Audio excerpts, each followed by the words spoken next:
Good afternoon guys. May nag-comment kasi sa ating YouTube post regarding sa X-Max natin, kung nasaan na ba siya. Kasi matagal na akong hindi nakakapag-upload ng mga videos kasama yung X-Max. So ngayon ipapakita ko sa inyo ulit si X-Max, kung ano na yung kondisyon niya, ilan na yung mileage niya, ano na yung itsura niya after more than 5 years, tsaka yung odo niya, kung ilan na yung odo niya ngayon. So samahan niyo ko guys, kumustahin natin si X-Max.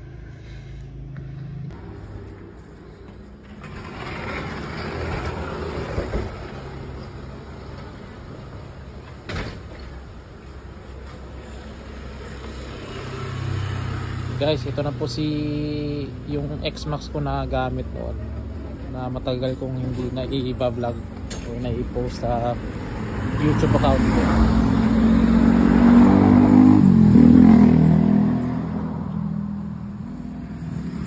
Ito na po siya. Ito na po yung itsura niya. Mahigit 5 years na po ito sa akin, since brand new. Nabili ko siya nung March 11, 2020.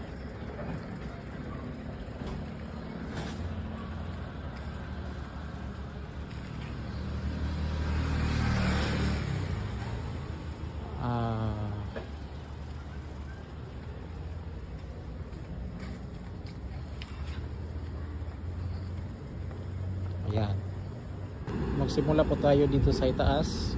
So ito pong seat cover is napalitan na po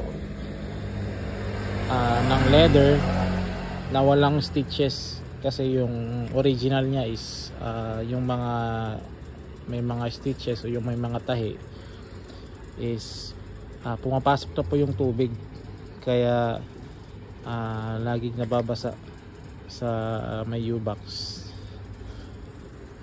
So yung side mirror ko po is, kung mapapanood nyo po yung previous na vlog ko, yung side mirror niya is nandito nakalagay sa harap dito. Yung brand po nun is GoWorks. Yung bili ko nun is mga around 7,000, sama na yung bracket. So binalik ko siya sa stock kasi medyo maalog pa rin, kaya binalik ko siya sa stock na side mirror. Dito pa rin nilagay guys yung switch ng mini driving ko.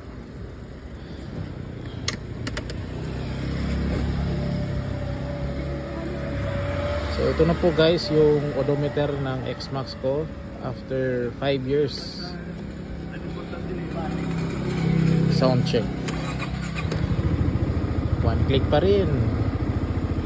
So nasa 82,738,000 na po siya ngayon. So itong visor niya is palitin na, kasi may mga mancha na siya na hindi na kukuha.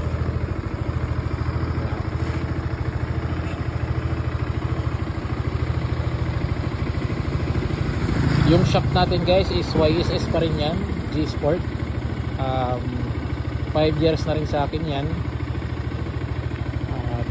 Tested na yung YSS G-Sport. Highly recommended guys.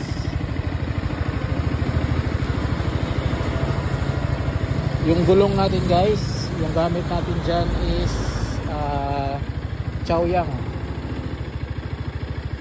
Mas mura siya compared sa ginagamit ko ng dati, yung Pirelli Angel. Yung tire hugger natin ganun pa rin, hindi pa ko nakapagpalit ng tire hugger, medyo kupas na. Yung brand niyan is MOS, nasa 2 plus yung bili ko nan yan.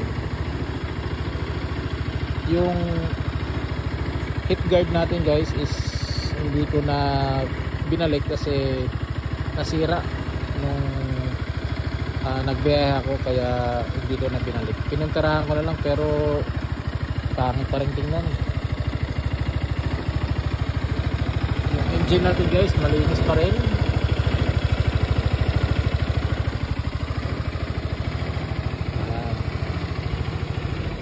Yung harap na gulong is Pirelli Angel pa rin yung gamit ko guys. Medyo pudpud na, siguro mga 1 to 2 months palitin na yan. Linis lang ang baon guys.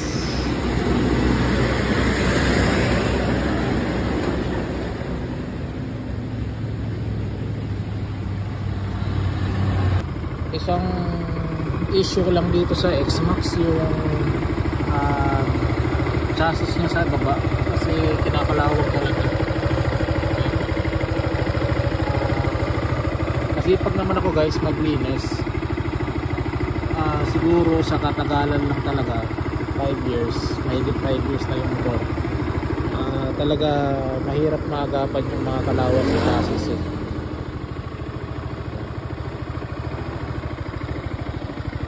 Yung gamit ko pong langis is Petron Sprint HTP, High Temperature Protection, pang big bike po yan. Every 1,000 kilometers yung change oil po. Maririnig po nyo po dito yung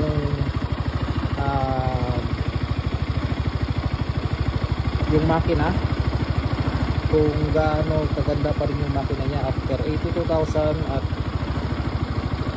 5 years.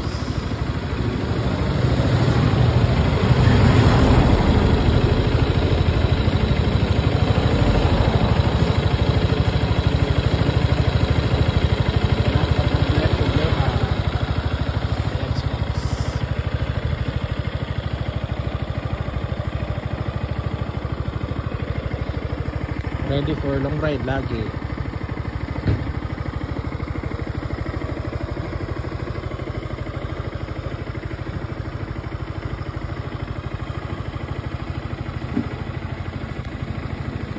Thank you guys sa panonood. Yun lang po.